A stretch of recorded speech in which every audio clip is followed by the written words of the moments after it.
কামরুজ্জামান বেড়া পাবনা থেকে লিখেছেন, আমাদের গ্রামগঞ্জে ঈদে একত্রিত হয়ে থাকি। আমাদের সমাজে অনেক পেশার মানুষ বসবাস করেন।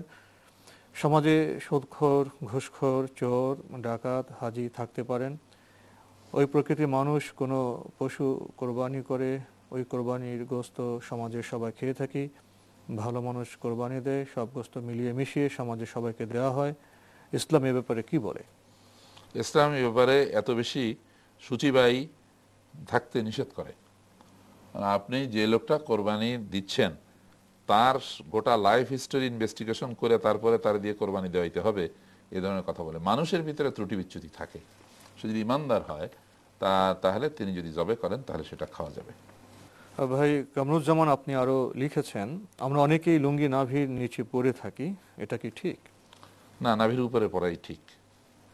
লিখেছেন, নামাজের সময় লুঙ্গির নিচে শর্ট প্যান্ট পরা কি দরকার? না পরলে কি নামাজ হবে না? নাকি রাতে ঘুমানোর আগ পর্যন্ত শর্ট প্যান্ট পরা দরকার? না না, শর্ট প্যান্ট পরার দরকার হলে কেউ পরবেন, সেটা তো ভালো, আরো ভালো। কিন্তু সেটা না পরলে নামাজ হবে না, এই ধারণা কিন্তু ভ্রান্ত ধারণা। আর এই ঘুমানোর আগ পর্যন্ত এটা পরেই থাকতে হবে, এ কথাও সঠিক নয়। মানে আপনার সতর ঢেকে রাখতে হবে, এটা হলো সঠিক কথা। লিখেছেন, সুন্দর পোশাকে নামাজ পড়া ভালো। আমি যদি কোনো পোশাক না পরে শুধু লুঙ্গি পরে নামাজ পড়ি তাহলে কি নামাজ হবে? নামাজ হবে, নামাজ হবে, সতর ঢাকলেই নামাজ হয়। আর উত্তম নামাজ হয় যদি আপনি সুন্দর পোশাক পরে পড়েন।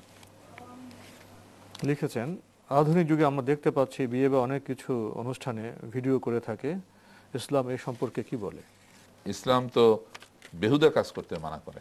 এটা যদি কোনো কাজে লাগে তাহলে করতে পারে, আর না হলে এটা নিরর্থক জিনিস। কেবলমাত্র ভিডিও করার জন্য ভিডিও করা, আরো 10 জনকে দেখানো, আনন্দ করা, এটার জন্য না করাই ভালো। প্রিয় দর্শক,